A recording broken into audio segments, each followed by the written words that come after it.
ci amana ba, ba zan yi da kwan sharri ba.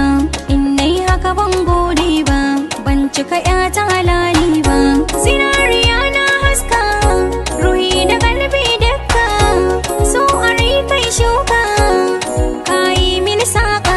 So a rai bai da magani, in ka gujen dole zan bani. San ka yi min nisan sani, san ka rana kai nake ta duba. Sun aje ma duka kalmominka, na kasance banda aiki sai ganin hotonka.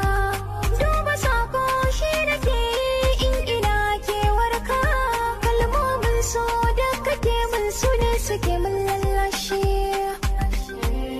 Na busa sarewa don soyayya,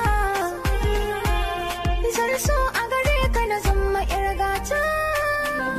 Soyayyacin ya kyalla, kar da ka zo guna, yan Allah kar da ka cuce ni, fahimci kalamina. Yan har za ka so ni ka bi ni gida can gun dangina, yan ka biyo ni nan dandalin wasa in ce maka saurayi. Ai yare biyo sawa sama rubuyo kaina, ai tambali ya lalumbo chori na na. Like you bang out, like you sundown, come you honey. Ganina wai nuna kishi a kaina, idan iyaye sun farka sun kace in fito da mijina. Lissafi ya kare kaiwa kake ganin zan nuna, kai ne ka zamto na ɗaya ce iyayen ka sai kai turuwa. To a jarabawa ta biyu zan zo har gidanku na baki fulawa. Gidanmu dai.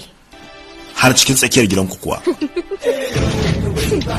Hawa 4, falo 8, ɗakuna 20, masu gadi har mutum 200, kuma kowannensu da bindiga ko wuka.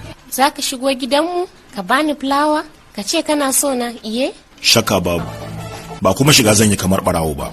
Kofar gaba zan buge in shiga kamar jarumi, zan buge masu gadon kamar damusa ɗaya bayan ɗaya. Za ka iya dukan koma waye, amma kada kowa ya dake ka. Na yarda da sharaɗinki, duk wanda ya samu ya iya dukana ko kuma ɗigon jini na ya taɓa ƙasa, na yarda cewa sanki ya fi ƙarfi na. Za mu gani. Za ki gani. Jiya kin kalli